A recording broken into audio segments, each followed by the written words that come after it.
I'm Dan. And I'm Alex. And welcome back to On Air, everyone. I'm alive. It feels so good. You sound great. You sound better than you did 2 episodes prior. So I'm glad that you worked through whatever you were going through, but you sound better than ever, stronger than ever. A little bit of COVID-19 does the heart good. Now, I don't know what I had. Do you think that's... Oh, okay. I think I might have, because I had so much brain fog. Like, I'm amazed I got through the episode last week, because looking back, I was dysfunctional for 5 days fully. So God. I'm glad to be back. No, well, we're glad to have you back. And, you know, listening back to the episode last week, I listened to some of it, and it was all a bit too Alex Macheras show for my life, or even for my liking. So that tells you how little you did contribute. Yeah, imagine. I really thought, God, he needs to be better for next week, because I need that American opinionated voice to balance me out on the pod. Exactly. Yeah, I'm glad to be back. And we have some very interesting discussions for you guys today. One topic we love to come back to here on air, which I think is really it's a sign of our times that we live in. Yeah, with that's true. A move away from large capacity planes, the A380, namely talking about the A321LR and XLR, the aircraft that is changing everything. And Alex, do you want to summarize what are some of the points we've said about what we think about the use of this aircraft so far in the industry is?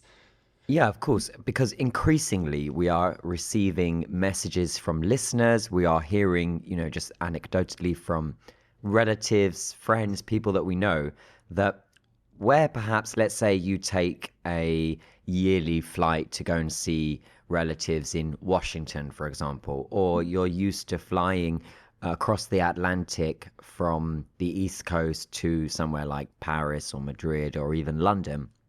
Increasingly now, where over the years you will have been used to the typical kind of long-haul aircraft that you see in the movies with 2 aisles and, multiple seats spread out across the cabin in different layouts and the whole kind of typical long-haul experience. Increasingly now, that is being swapped and traded in for single aisle because of the introduction of the A321LR or XLR, or even the slightly smaller range version, the A321neo, which is giving airlines this possibility to fly long haul on short haul economics. And we have touched on this quite a few times in throughout the podcast, but now airlines are receiving this, the airlines that have been patiently waiting for these aircraft at such a rate that a lot more of you are experiencing it for the first time. And as that continues, we are receiving more and more feedback, both from the public and also from airlines, about how this is actually working. What happens when you swap the typical long-haul experience of a wide-body, long-haul, twin-aisle jet for an aircraft that is actually the same size as one that you'd fly 2 hours on in Europe, for example, from London to Portugal. And how does that, when that meets long haul, how does it all go down?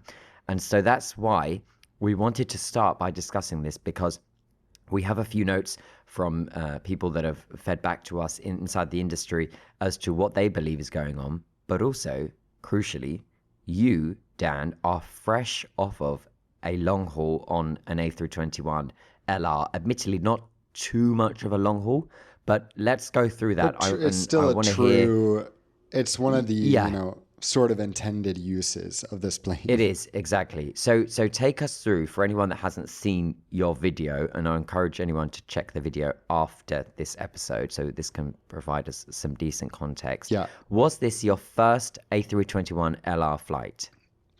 No. You should know, everyone should know that I think my first one was, drumroll, Gothenburg to New York, when SAS RIP had that route for one summer. That's true, but you see how easily forgettable that is, that even I forgot that route / mistake existed for a mere few weeks. Wow, mistake. No, so I have makes flown mistakes, it before. even SAS. That was a truly long flight. That was like 8 hours, which really starts to push it. But yeah, I had the joy actually of flying this aircraft on Etihad, which is one of only 2 airlines so far in the world, although Delta is also coming up, to operate this with reverse herringbone seats. And if you don't know what those are, these are one of the most common long haul wide body business class seat types, where the seat is closer to the aisle and you face the window, which, funnily enough, a lot of the feedback I got on the video that I made from Etihad was that I hate when the seats are far from the window like that and face the window. I want to sit close to the window and face the aisle, which like pretty much unanimously, people have previously agreed that those so-called herringbone seats that face the aisle are way inferior to a reverse herringbone. So I found that feedback kind of surprising, but yeah, it is, in my opinion, I think in your opinion and most people's opinion, amazing to have a reverse herringbone seat like that faces the window for more privacy. And it's just so cool. As I said in the video, when you board a narrow body and you see a reverse herringbone cabin like that, only Etihad Airways so far has that before Etihad. It's a true wow moment because it is finally a real long haul, wide body experience on a narrow body. But as I highlight in the video as well, there are a few drawbacks still of being on a smaller plane, which we can get into.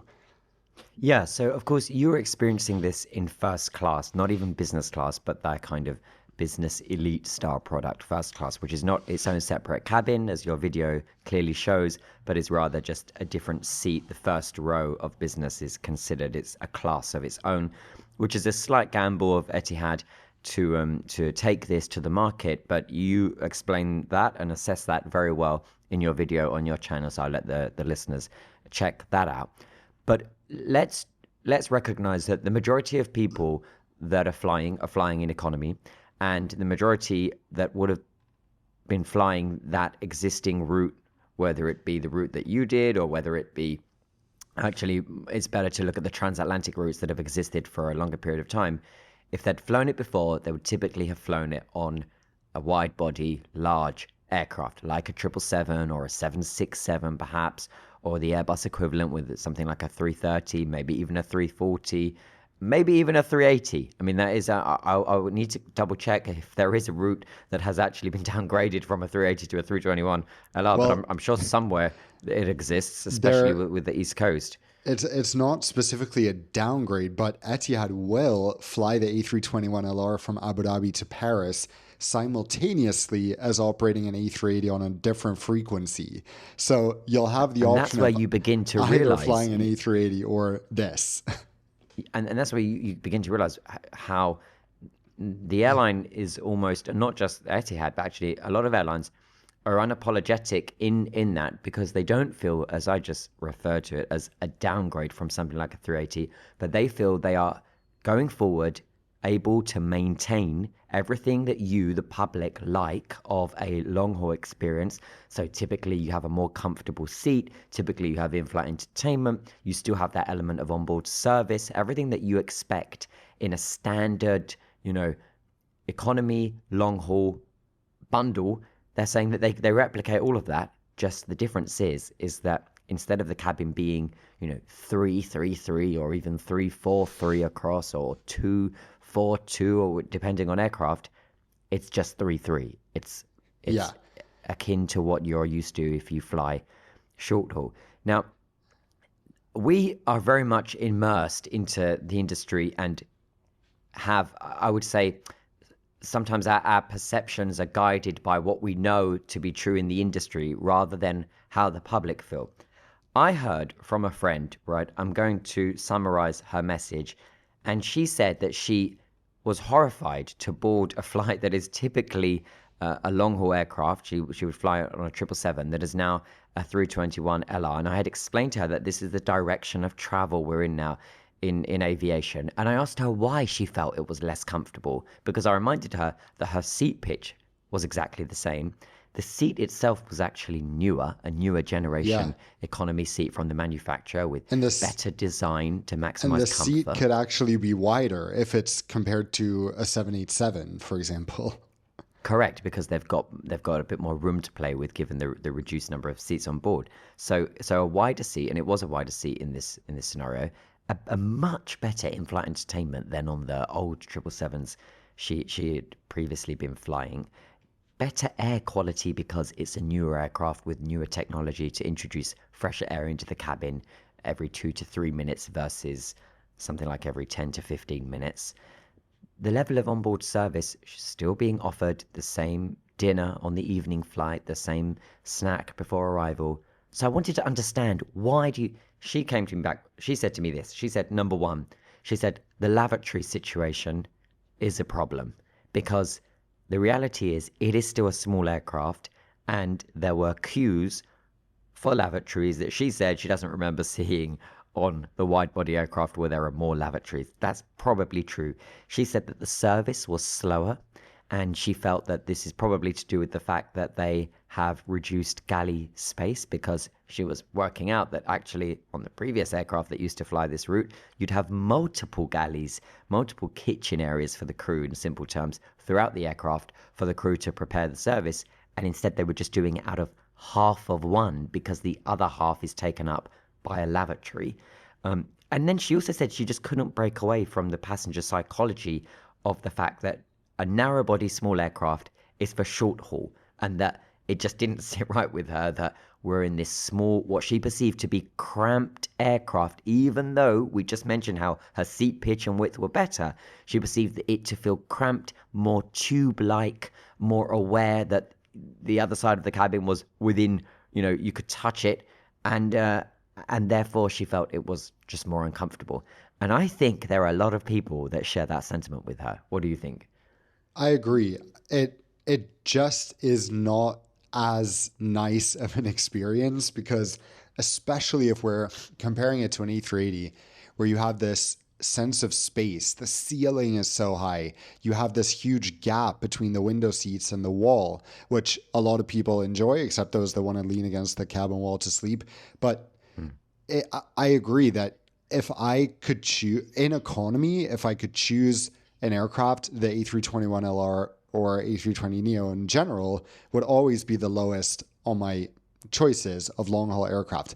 But the key here is that this aircraft is supposed to, and this is something we've complained about so many times before on the podcast, it's supposed to be placed on long, thin routes that do not have any other long haul flights or do not have connectivity. So it's supposed to enable connectivity, which that was the idea behind this aircraft. And unfortunately, as we've seen, and something we've pointed out time and time again, that has not really materialized. Yes, in some cases, but Etihad is doing a mixed approach, I would say. They're launching some exciting, unique destinations that don't have long-haul service, like Chiang Mai, like direct flights to Phnom Penh, while Qatar and Emirates only fly through other Asian cities to get there. They're using this to go daily to Copenhagen, for example, which is a bit lame compared to Emirates flying the A380 and Qatar being 3 times daily. But they're sending it to a few places where the use is correct. But then they're also sending it, like my flight, to Phuket or to Bangkok or to Paris. And in those cases, I think the only reason to choose those flights would be if it was cheaper. And what I heard Etihad saying a lot initially was that, don't worry, the A321 flights will be cheaper, at least in premium cabins, especially in first class. But now I just did a little search for fun. I did Phuket to Paris on Etihad first class to try to see, because Phuket to Abu Dhabi will have the A321neo in first class. But then to Paris, we have 3 first class options on Etihad. Every day, we'll have one on the A321neo next summer, one on their 787 first class, and one on the A380. So we get a comparison between all the first class products they offer. And guess what? To my horror, they charge the exact same amount for all those options. Meaning, but how could you they could choose compare? the A380. Yeah, but how could they compare what you just flew as quote first to A380 first? That's And that's impossible. the problem, which I thought, and I do think this is the case on some routes sometimes, that the A321 first class will be in the middle of the market. It will be between business and other first class products in terms of pricing, so that for people, it will actually be a very worthwhile upgrade. But if you're faced with a situation like this, then yeah, no way should anyone choose the A321 over the A380 or the 787. So proceed with caution. And that's what I don't like, is that this is really one of those aircraft that is forcing people, I think, to educate themselves, which, we're pro that, but to a lot of people, it's a lot of unnecessary effort to think, oh, just clicking one flight as opposed to another, but they cost the same, could have a vastly different implication on what my onboard experience is like. Now, I would argue that that sets a dangerous precedent, and I say this not by exaggerating, but seriously, let's use Etihad as the example because you are fresh off of that product and that flight. With you just explaining now that you checking and actually that pricing first class the same across 3 different aircraft types, despite the fundamental, I mean, it's chalk and cheese. Imagine the couple that have saved up their hard-earned cash in order to take the trip of a lifetime, and they say they're going to do it in first, and they're flying from Paris, for example. To pay the same for what you just experienced on a narrow-body, tight A321, as it would be if they ended up on an A380 where their first wouldn't be a simple first-class seat, which is more like a business seat, as you can see in your video, but instead a whole apartment. The product is literally known as an apartment because it is huge and vast in terms of space. And you have a guys, shower Google it on yourself board. if you haven't seen it. You have a shower on board. You have this whole living space area. It's not merely a seat. It's one of the most impressive first class that has hit the market ever in recent commercial aviation history. To price that as the same as what you had just flown in a 321, that is a legal battle waiting to commence. That reminds me of the gentleman who successfully sued Emirates because they kept showing him photos of the new first class that actually had never flown to his home market, and he won. I would say that's something that definitely needs addressing because you can't compare. You were in a tighter aircraft on the 321, and you also knew what you were going into, right? So what I would want to know is how you would feel if you had booked the A380 apartment, knowing you're getting this huge living space and a shower, and they had swapped it for the 321, given that it flies and operates on the same route you were flying, you would consider that a massive downgrade, and I expect you would be looking for some kind of compensation, right? For sure. Yeah, but they haven't switched. What they've done is they've added an additional frequency that didn't exist I know, before. but what I'm saying is because they've added the frequency on the same route, it potentially gives them the option to switch for operational reasons because of the way that they both operate alongside each other to the same destination, right? Yes, but this is not something Etihad is known to do. So look, No, I wouldn't I'm say just that. speaking hypothetically. Yeah, I wouldn't say that specifically is a concern, but I do 100% agree that it's very, I mean, if you go on their website now, what I do like is that when you select each flight, it literally shows you a picture of what the first class seat is on the plane you're booking. It shows you, so you know exactly what to expect. I will say the first class seat, the picture of the first class seat they chose for the A321LR might be a little bit deceiving. Okay. Everyone who's looking to fly Etihad first should, of course, watch my videos beforehand. But yeah, I think I agree. It sets a weird and potentially risky precedent, but we'll see. This aircraft is only going to get more and more common in the future. And that's why we're discussing it. Yeah, but again, overall, great flight. And for what I paid, good deal.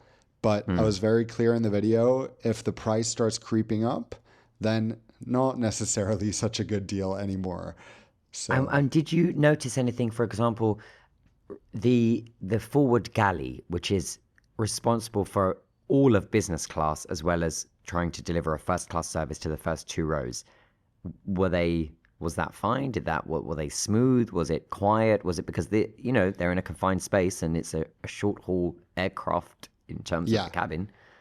I had a Japanese flight attendant, which should say everything we need to know about how quiet and efficient it was. She was incredible. And also, as you saw, Oscar and I, between the two of us, were served like 25 different dishes because we were sampling that menu, the new vegan menu that Etihad has developed. And I was amazed at how hard the crew managed to work, how they managed to present everything so nicely directly on the table, everything crew plated in every cabin, well, business and first. So granted, my flight was only half full. I was very grateful because if it had been full, we wouldn't have been able to do what we did and try all those dishes because it would have just been an absolute nightmare for the crew. But of course, as anyone who's flown the A321LR long haul will know, service is in general much slower, especially on airlines that are trying to have some level of crew plating or serve, many courses. So there is an argument, I would say, again, if airlines charge less for this aircraft, to simplify the service a little bit, to make things faster. But when you're going to offer dine on demand, like Etihad offers, when you're going to offer so many courses, I imagine it can get really crazy. And I feel so bad for the crew. It's one thing as a passenger, but for the crew to have two crew working on preparing meals for 14 business passengers, 2 first class passengers in a galley that is literally the size of a small walk-in closet is unbelievable. Yeah, you're right. Well, look, let's jump from first class to economy, and we'll also jump from Abu Dhabi over to Korea, where perhaps some fantastic news has emerged, at least in the interest of the consumer. And this is particularly interesting because Korean Air has always had a pretty generous economy class and I would argue a more comfortable economy class experience than other Asian carriers that are way more focused on the premium cabins, on business, on first, or those that have premium economy. And that's where a lot of the innovation has gone. But as I said at the beginning of the episode and at the top, most passengers and still a lot of the financial bottom line for airlines is from those that are traveling in economy class and on more than one flight, connecting and so on. Korean Air were planning to go from, in the 777 aircraft, a 333 configuration, which they are really only one of the handful of airlines with this spacious layout in economy with 333. I will note that almost every other 777 economy class cabins, whether it's with British Airways, whether it's over in the United States, whether it's across the continent of Africa, they have 343. And that obviously, imagine in the same space they've been able to introduce an additional seat in the middle. That significantly impacted the comfort level in economy when they did that, but it's become the industry norm. It's the industry standard. Most people don't notice it anymore. So Korean Air, and I would say, is Japan Airlines? They still have the 333, don't they? That's a red line for them. Yeah, and even on some aircraft, I think they have 342 or something. Let me check, but they have a super unique. Actually, they might have retired those. I'll look it up while you explain more. So Korean Air, one of the few airlines left in economy class with 333, and that's great. And if I was recommending travel for people that are going anywhere in Asia, and if they're going to Korea, or if they're connecting via Korea, or they're going around, maybe they're going to Japan, for example, and they're flying via Korea, it's a decent option because ultimately you're flying in a cabin with one seat that doesn't exist on every single row, compared with the competitors that all have that extra seat and therefore cuts into the aisle space, cuts into your seat width, and so on. So that's that's been their industry norm in Korea for Korean Air, but not for the actual global industry who are on 343. Now, they are in the process of reconfiguring these aircraft to go to 343, meaning that they are going to add in that extra seat per row and follow the rest of the industry and reduce the seat pitch and the comfort level for everyone in the cabin to follow other airlines. What we've seen here is something very rare, which is that Korean, which is currently in the process of this very complicated, very complex, long, pretty drawn out attempted merger with Asiana, has received some pressure from its regulator and those that are in the interest of consumer rights and the Fair Trade Organization in Korea that has stepped in to suspend and prevent Korean Air from increasing the number of seats in economy, forcing them to stop mid-program, so in the middle of their configuration program. Some are already done. The rest are still to be reconfigured. And that ultimately have been banned by the regulator from installing these extra seats, saying that they have to keep 333 in order to maintain the comfort levels and not change anything that the passengers of Korean Air are used to. So this is the regulator really looking into something that, is not that big of a bold move, Korean Air following the rest of the industry, standing up and intervening for you, the consumer, and being quite clear, Korean Air, you're not adding an extra seat. You are keeping this comfortable economy. What do we think? Because it's probably the first time that we've seen this in history of a regulator getting involved and standing up for the economy class passenger.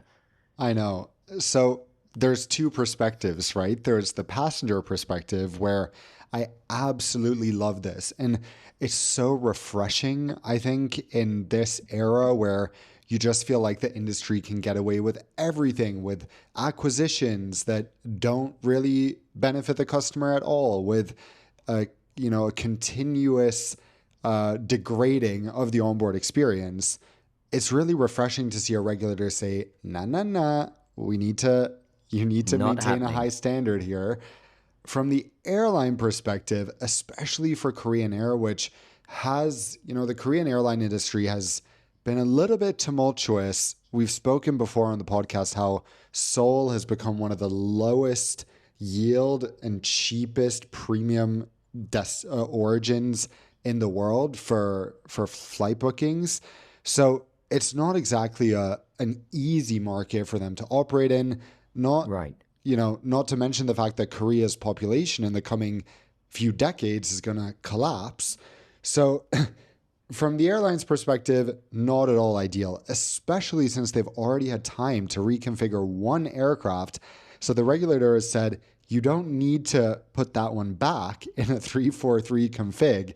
You just need to not do the other aircraft. So this leaves them with one plane with this new seat layout, which is just so messy, so inefficient. And I don't envy the airline's position at all. And I think that this is, one of those battles where, okay, tell them that they need to maintain the leg room. How about that? But let them do 343 just so that they can have, because what this is going to result in, by the way, is that they're ultimately not going to update the economy cabin at all on these 777s. They were completely putting in beautiful new seats and all this stuff. So instead, they're going to update business and add premium economy, but then they're just going to leave the old economy seats to decay and become more and more outdated. And they're going to point and blame the regulator for doing so, aren't they?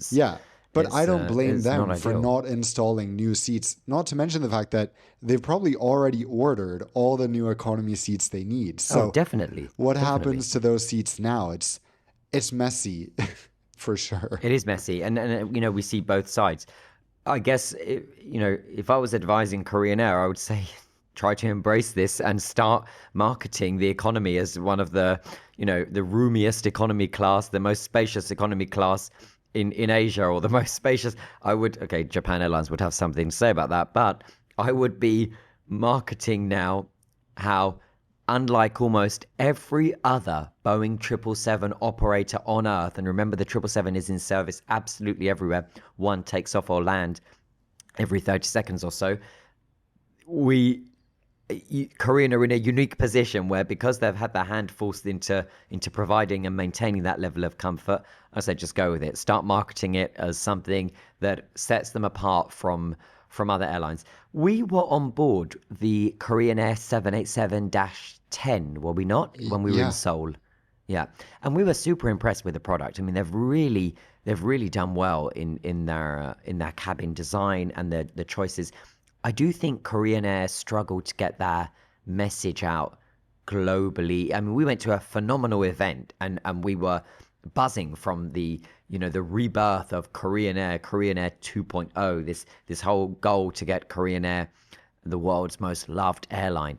Well, I think this fits quite nicely into that category. I'd say that it's easy to be loved if you were able to show that actually you have now a really spacious economy class, leaving out the tiny detail that they were forced, of course. But it's an interesting one. I just feel that they haven't got that they're really struggled to get that attention or capture the awareness of the flying public. I mean, unless their fares appear at the top of Skyscanner, they're still very much, not the known option, not the option that comes to one's head for the rest of the world.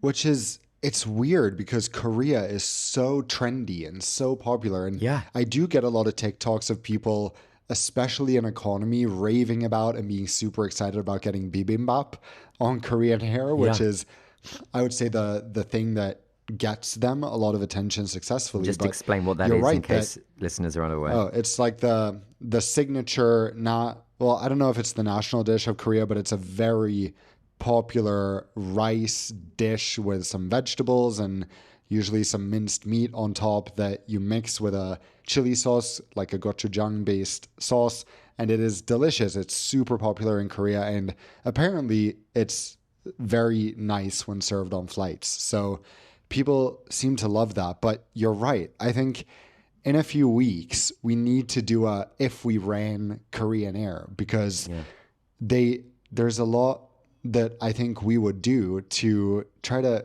get the name out there and make people want to fly them. Yeah, you're right. You're right. Let's move over from Korea, quite a way, over to London Heathrow's Terminal 5. Not A10, not today, but across all of Terminal 5, the home to Speedbird, British Airways, the flag carrier, IAG, Spanish UK owned, Qatar largest shareholder, the money maker of the IAG group, at least when it comes to the transatlantic long haul. They're not so money making on short haul. BA are not one to be in the headlines too often with these unusual style sudden rules for crew that we would expect at airlines who really care about the image of their crew. So the Gulf carriers, Singapore Airlines. Singapore Airlines, there are so many TV shows that you can have a look on YouTube where the crew undergo this very aggressive style grooming military kind of schedule. What is it that they go through? They go through this whole thing where it's they like have a training for a K-pop star. yeah, basically. and it's like they have one person who decides whether or not the Singapore girl, in inverted commas, as they were once known, will have to cut their hair, or they're going to be able to keep their hair, and how will they have their hair in a French twist, and is the French twist good enough? Otherwise, I have to cut it even more, and it's like, and everything matters to them in terms of weight and appearance and how the uniform sits and the way in which they present their appearance, be it with makeup or anything. It's all that this matters a lot, and it's all part of the it's all very high up on the agenda for airlines like Singapore Airlines. That's not true for the European airlines. They are much more liberal and chill about all of it. And of course, many of them have uniform and grooming standards, as you would expect in a workplace where things should be kind of neat and tidy and so on, but nothing too weird until we saw this, because this is a bit weird. I'm putting this in the weird category. So BA has introduced new appearance guidance that bans crew from drinking anything except water in public. the idea is that crew will no longer, for example, be able to grab a coffee from Starbucks in Terminal 5 and walk to their gate and to their aircraft holding that coffee. Supposedly not allowed to stand in the galley and be in the view of other passengers drinking said coffee, despite the fact that many, for example, BA short-haul flights take off between 6 and 7 a.m., which means a report time of before 5 o'clock in the morning. I mean, okay, let's go over to you first. What do you think of this? Because I tried to come to terms in my head as to why they could be doing this. Is this about the walk? Is this about the image when the crew are seen? What do you think? Don't you feel that British Airways, I mean, a lot of European airlines especially, but British Airways is just so focused on the wrong things sometimes. Yeah. Like, there's so many obvious areas for them to actually improve. Right. And then this is like, no one, BA, you're not allowed to drink in public anymore. It just comes and of course, the only reason why water is so mentioned wrong. because it's like a basic human right? So they've said that, Yeah. you know, water is allowed. But actually, I mean, I've summarized. The text was, I felt, even harder, even more kind of harsher in its delivery, in that, you know, crew are now banned from drinking anything in public except water. That's it, point blank. What do we think is going? Why have they done this? What's happened? So, well, what has there been an incident? Because I didn't see that there was an incident, right? No, not that has surfaced in public, at least. They don't want any walking and sipping. I spoke to some insiders, and they said they don't want any walking and sipping. I then started to wonder, is it I mean, have you seen any crew with these massive Stanley cups? Is it this that they don't like? Do they not like the idea of crew walking to the aircraft and they're holding these massive... But I don't know if I've seen... And I've flown BA a lot over the last 3 months. And also, I'm quite observant with noticing them in the terminal when they're walking to and from the aircraft, both at Heathrow but also abroad, because many of them night stop even in Europe. And I mean, it's not something that I've seen compared with when you see an American Airlines crew who are doing everything while they're walking except just walking in a straight line. They have like a liter-sized cup of coffee as they're... it's crazy. They're holding that takeaway ready to take to the hotel room already that they've just grabbed when they got off the aircraft. And, you know, and then I think, well, I mean, they're not working, but, you know, maybe BA is trying to avoid this. Maybe they don't want... But... I don't know, a little bit weird. The funny thing is that last month when I flew BA, I actually gave one of the flight attendants a compliment on their water bottle because I was waiting for the toilet in a galley, and I saw that they had this really cool bottle where you basically put a sticker. It has like these holes kind of, and you put a sticker based on the destinations you've gone to. So he was like, yeah, I got like the whole sticker pack, and basically if I've flown to a destination in working for BA, I put that destination sticker in the circle for that on the bottle. I was like, that's awesome. Super cool. So it's funny how I was literally just giving a compliment on that, and now they're like, no drinking in public. Good heavens. We started this segment with you wondering if there had been an incident, and little did we know you were the incident. I mean, you've just confirmed it to us. This has got your name written all over it. You drew attention to this poor guy's innocent water bottle, and BA have come down with this drastic North Korean style. You're not allowed to drink anything except water rule, and you can't be seen holding a bottle. They've also banned, I'm sure you saw, they have banned commuting in uniform.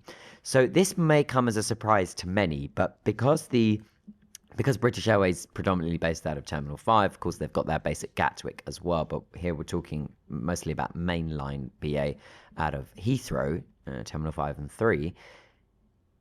The cost of living in London, you don't need me to tell you, is incredibly high and is increasing year on year, and with inflation and rent prices, and it's you know, London is a very, very expensive place for people to live. So what many BA crew do is they live elsewhere on the BA network, typically elsewhere in the UK, and they commute or in down. Gothenburg. Yeah, well, let's find someone who lives in Gothenburg and commutes to Terminal 5, and then we can talk. But until then, I think, you know, in the real world, that doesn't exist.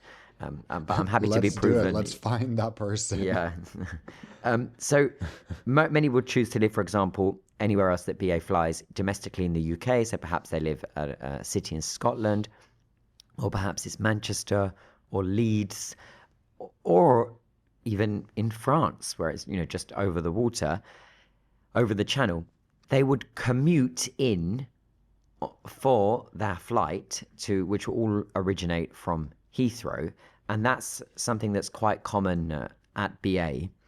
They've banned those commuting in to have been wearing their uniform when doing so. And most do, because let's say, for example, they're operating a lunchtime flight to New York, then typically they would commute down from, let's say, Manchester in the morning in uniform, ready for their working day, so that when they arrive at Heathrow, they then go to where they need to report at their crew center and start all the formalities there ahead of the flight. Why do we think they've banned? Is it because passengers confuse the individual as, why are they sitting next to me? Shouldn't they be in the galley? Do they confuse them for working that flight? Is it about optics? Do you think that's why? Is it a safety thing? Well, I don't think it's not a safety thing at all. It's about optics. They're choosing these weird things to focus on that they think will make the brand seem more premium, but it doesn't. One of my favorite things when flying BA, which I feel like you see it on almost every domestic flight in the UK, is when you see a Virgin Atlantic crew, especially the women in their lovely red uniforms stepping onto BA. You're just like, oh, what a breath of fresh air. But I don't think it's weird at all. You see this on so many airlines. So BA is BAing and being weird. But what I like is that at least for this drink thing, there was so much backlash that they have decided to retreat, to allow crew to drink while they're seated only. So maybe you'll see crew sitting at the gate waiting to board if there's a crew swap or something like that. Then, of course, they should be able to drink.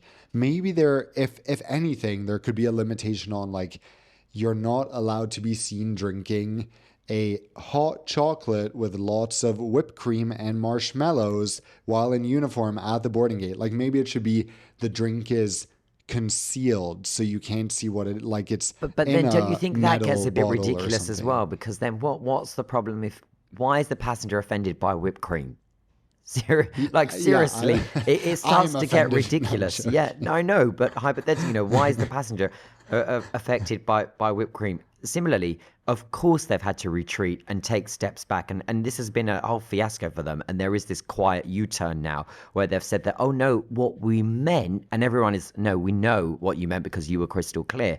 But the funny part is, of course, the unions got involved, understandably so, because crew were saying, if the crew are not allowed to have coffee, which basically powers 70% of cabin crew because of the way in which their sleep schedules are all over the place, then BA are going to have far greater issues with the onboard service decline that would follow if crew are not able to have coffee than me being offended by a cabin crew walking through a terminal holding a drink, like almost everyone else in that. The fact that they also say that all of this is to help BA become even more premium. Please let us give you a list of 100 things, and we assure you that on that list of 100, crew walking with a coffee in hand will not feature anywhere. I don't even think it would feature in the first 2 or 500 ideas, because there is so much that could be done. This is not it. Let's start by, in that case, if they're so concerned about the optics, having a uniform that actually makes people look, because no one is, no offense, but no one is turning their heads to look at a BA crew walking through the terminal. People will turn and stare at an Emirates crew, at a Singapore Airlines crew, at a Hainan Airlines crew, a crew that wears a really iconic, stunning uniform. And then if everyone is looking at you, maybe you're not holding a 1-liter Dunkin' Donuts coffee, but if you have such a bland uniform to start with, let's start there, Yeah, it's unsurprising that they have had to U-turn on that and kind of water it down a bit, if you'll pardon the pun. But I really do wonder as to what could have happened. Actually, you know what? I don't wonder. We'll move to the next segment. I know what happened. It was you and that guy's water bottle. It was all you. It's got your name written all over it. Let's move into the final segment of the episode. We are going to do an if We Ran. And today's airline or airport is, Dan? Drum roll. We are going to take over Icelandair for the next 10-15 minutes. Yeah, I'm going to get my puffer jacket and gloves, and we're ready to bring the Northern Lights experience to the listeners. But speaking seriously, let's go through a key points. What would we do if we ran Icelandair? Because I think to set the scene, Icelandair have a pretty unique place in commercial aviation. Iceland is strategically located between Europe and North America, and they are leveraging this in order to provide stopover programs, in order to encourage people to visit Iceland. More people are visiting Iceland year on year. More people are stopping and transiting in Iceland, taking advantage of lower fares and the option to have like a 1 or 2 day stopover, maybe even see the Northern Lights if you're lucky, see what Iceland has to offer. But there is, like many airlines, room for on air with Dan and Alex improvements. And so I just wanted to come to you first and know, what would you do if we ran Icelandair?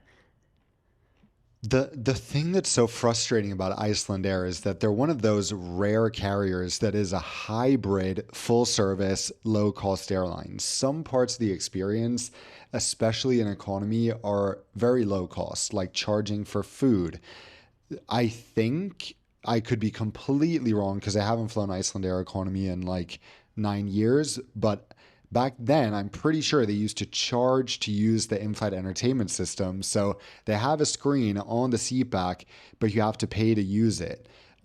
Things like that make it's such a frustrating thing, I think, as a passenger to not know, is this a full service airline or is this an airline where I'm going to need to pay for everything? Because being somewhere in the middle, I don't think makes anyone happy, right? Yeah, I think you're right.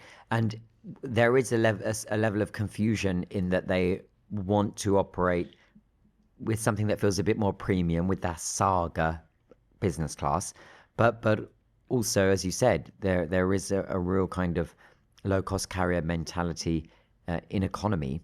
I think if we ran Icelandair, I would want to right size it into a place where there was a solid economy class with all the kind of bells and whistles by default. So the standard onboard service, decent in-flight entertainment. I'd be looking at Wi-Fi, things like that.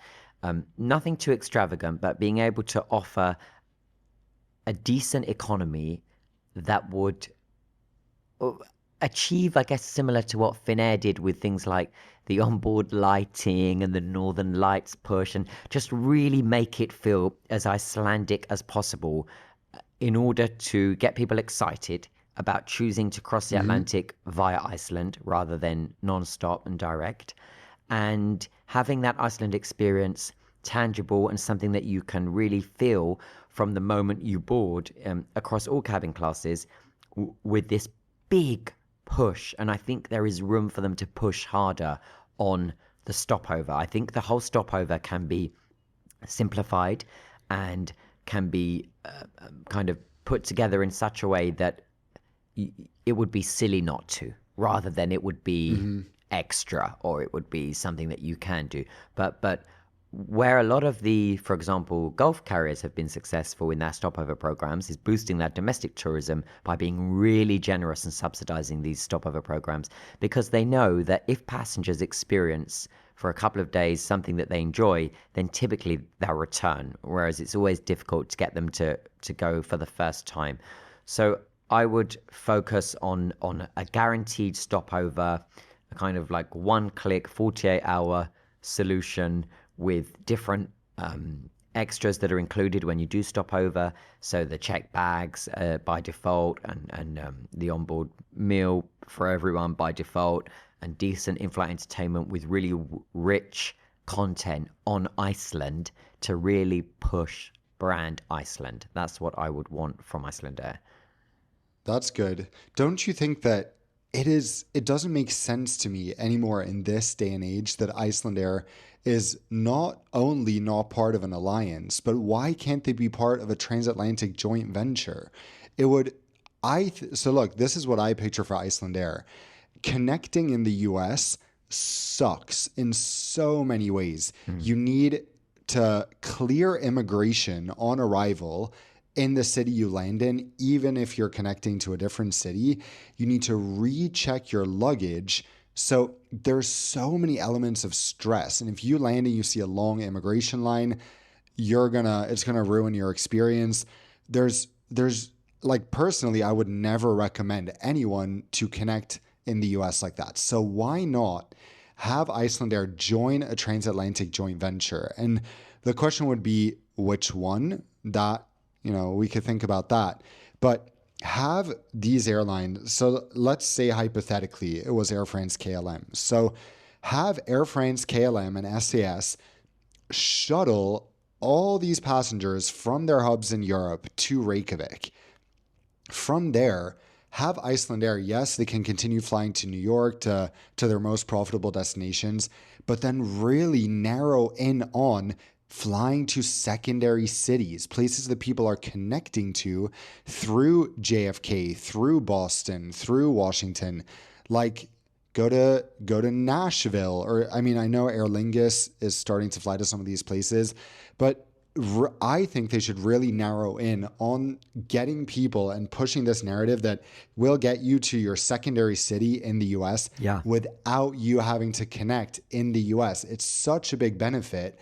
And I think that if they had the backing and the partnership of a bigger airline group, that could be a really powerful model. I think you're right. It's definitely, the USP that could be developed in that to be able to, let's talk about, if you haven't had a stopover, but rather you just transit, to do that in the calm kind of the environment that Iceland can offer at the hub in Reykjavik, rather than having to go through all that horror with the US, is itself something that they need to push more.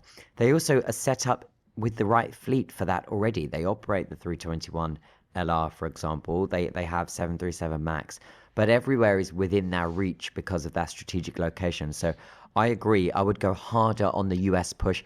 And it's interesting because the low-cost carriers were able to do this a bit more successful. Obviously, WOW have gone bust now, but when they were up and running, they were way never more very wow. No, they were never very wow, but they were known for US, and that was very much in everyone's heads as to how WOW could get them to the US, to different cities on a budget. I wonder where Icelandair would fit with partnerships in Europe, and why that hasn't happened. But they need to be in an alliance, and if not, then they need more connectivity and more options to be able to stand firm. I'd put them. You mentioned a European carrier, but there is also opportunity over in North America where they could have a decent alliance. JetBlue could take them could manage the flows. Southwest is actually starting to partner with Icelandair. Exactly, and that's nice and strategic given the location of Southwest, and Icelandair don't really have that level of reach just yet. So yeah, that brand Iceland, focusing on the US, you could almost you could compare stopping over in Iceland for your flight to the US as some kind of US pre-clearance. It would be a very optimistic for US to get that, for them to get US pre-clearance, but it is just a better experience, as you said, than making that stopover in Boston or New York and then having to continue elsewhere in the States. Yeah. So Icelandair, if you're listening, where are your partnerships? Let's go. Let's try to really strengthen something here. I think the one airline transatlantic joint venture where I don't think this makes sense is Lufthansa Group, just because they're so big already. But Air France KLM is, one that operates to such limited cities across the Atlantic. We're just talking Paris, Amsterdam, and that's pretty much it. So, also IAG could work, but I think we need this. Or as we said, or as you said, we could do, if they partnered full on with Southwest to shuttle people from all types of secondary cities in the US to Iceland. And then Icelandair says, okay, we'll take over from here and shuttle those people to not only the popular tourist destinations in Europe, but then also fly to secondary cities in Europe so that we can bring people to bigger cities in the US.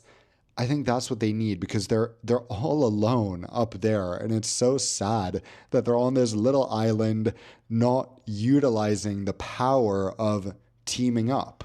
You're so, Especially given that they have this really agile fleet. yeah. They don't really invest in a premium product, so they can go where there's economy demand, which tends to be more secondary cities. Their primary aircraft is the 737 MAX 8, so it's not even that big. It has 160 seats. Like, it's perfect. I think that was a decent If We Ran segment with lots of content for our friends at Icelandair to think about. Shall we jump into Q&A? So let's start out here with a question from Siddharth, who asks us, have we seen Singapore Airlines' new safety video? What did we think? He says it feels like a good balance between entertaining and normal, similar to what BA has done. What did you think? I was gutted personally that the one that we like is no more. Yes, yes. So even before I clicked play, I was, no, why did they change it? Because I just think the other one was so excellent at getting me excited for Singapore, and it was just so beautifully quaint and visually rich and Singaporean, and so I was really gutted that they changed it. I do think that the new one is not bad. It's not bad. It's nice. It hasn't changed too much in the sense of style or direction, but it doesn't show me as much as Singapore as the first one, and I really like the first one for that. Yeah, I 100% agree. I think it's decent, but I feel like it's a little bit cheap, or a little, like, it's not as premium as the old one. The old one was just like, this is Singapore Airlines. The intro to the new video, the outro, those keep the same essence, but there's something about showing, like, those people, there's some, maybe are they doing Tai Chi or something in a park, and then there's dragons. I just feel like That's the good SQ stuff. is not the everyday airline. It's a special occasion airline. True. And that's what, I wish they had leaned into, but it's good. They haven't gone too over the top, at least, and they're trying to convey the important info, which is great. So here we have a question from Serena. She says, another great episode and welcome back. I've missed you guys. I totally agree regarding boarding premium cabins first, then frequent flyer elites, followed by people needing assistance and people with children under 2 years old. Not every single child under 12. Yeah, 12. Please, that was flying alone at 12.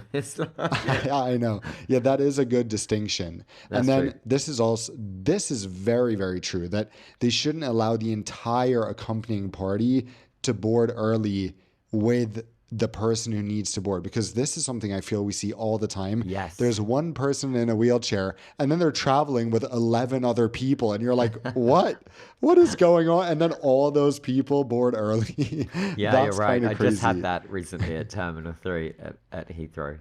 And they did actually, they did ask, they said, are we able to go as well? And he said, yeah. And then she literally turned back and called, as you said, like a party of 10. I was like, oh my God. Anyway.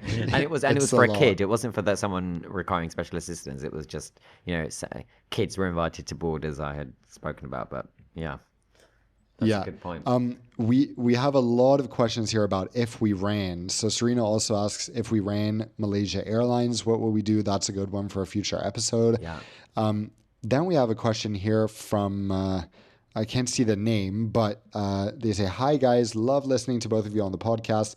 You guys accompany me on my daily commutes. I had a quick question. Given the choice between flying with a preferred airline or arriving at a preferred destination, what would you choose? So for example, my family is flying from Mexico, and when we would visit, we had two choices. We could either fly our preferred airline Aeromexico and land in Guadalajara, or we could fly Volaris and land at our preferred destination, Leon. So I think that's interesting because especially for me, when I'm trying to work the points game, I don't always have the option to fly what I want to fly to where I want to fly. What would you do? I think it depends on the trip.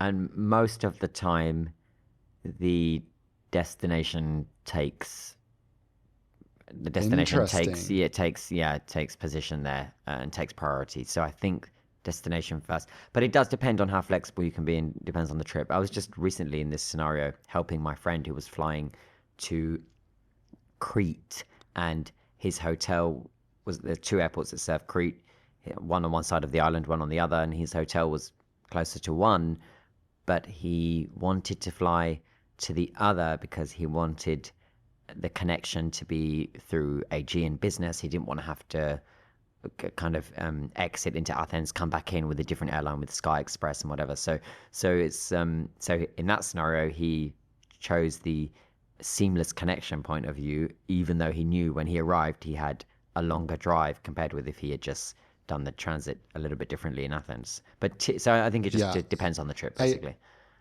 I appreciate your perspective because I completely do the opposite. I would rather fly somewhere that's not necessarily where I need to be on a good airline and then connect if we're talking long haul, because there's often the option of flying direct on a not so great airline, and in that case I always think it's more fun to make the flight something you enjoy.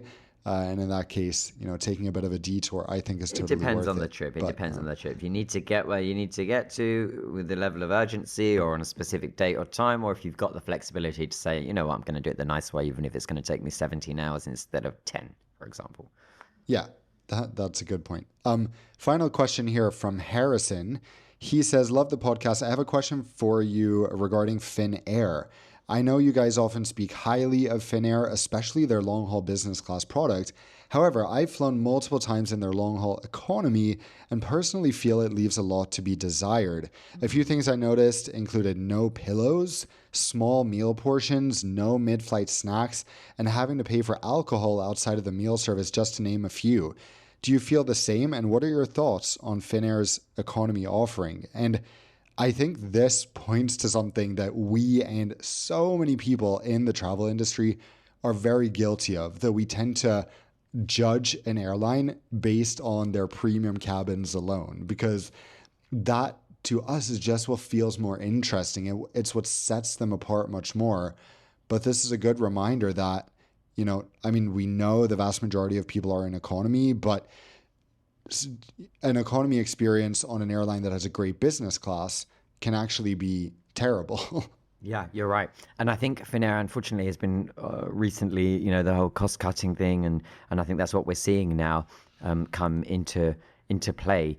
Cost-cutting has been quite aggressive in their quest for profitability, and it all kind of stems from the what really changed with Finnair once Russia had invaded Ukraine, and then the difficulty that they were put in. So yeah, it's not a great direction that they're heading in terms of the onboard experience and the cuts that they've made. And that's also evident in their premium cabins as well.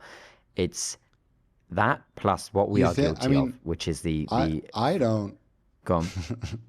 I'm always the Finnair offender. I don't think that their business class has suffered. I know some people think that the catering is not great, but everyone who I've booked and my family and friends on Finnair loved the catering. I think for Scandinavians, it's our cup of tea.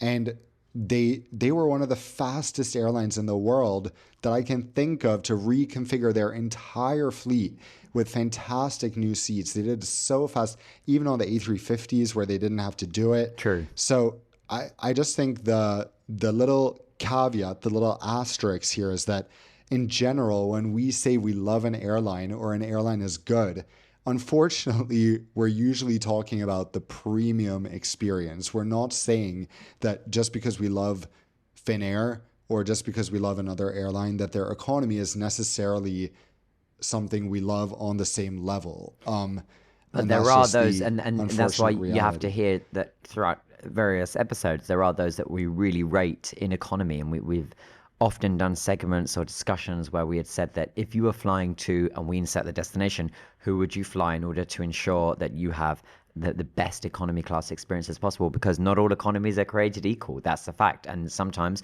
you can really, sometimes depending on where you're flying to, you can have an excellent choice, especially if you're flying to Asia, where so many airlines are operating, and you bring up a flight comparison site on Google Flights, for example, and you see that there's very often only $50 to $150 between maybe 10 options. So it's at that point that you need to be savvy, know what aircraft type we're operating, and know that not all economy classes are created equal. Some are going to be superior compared to others. And that's why you have to stay informed, listen to the podcast, and make sure that you're making the right choices so you have the best experience possible. 100%. But sometimes there's also the inverse where we are not always the most positive about US airlines, for example. But I know that a lot of people feel that Delta, especially in economy class, is really, really good. And they give you a lot of snacks and they give you some amenities and their seats are nice. So, that's an example where we would say, Delta, I don't know if, overrated. But in fact, in economy, they might be great. So it's tricky. It is tricky. No one size fits answer, but that's why we have our episodes to try to navigate those answers and to get them to you. Cool. Well, I think we'll wrap on today's, and we invite your questions as always to our shared Instagram at On Air with Dan and Alex. And we'll regroup in the same time, same place next week, or wherever you get your podcast. Dan, good to speak with you. Likewise. We will see you next week on air. Bye-bye. See you later.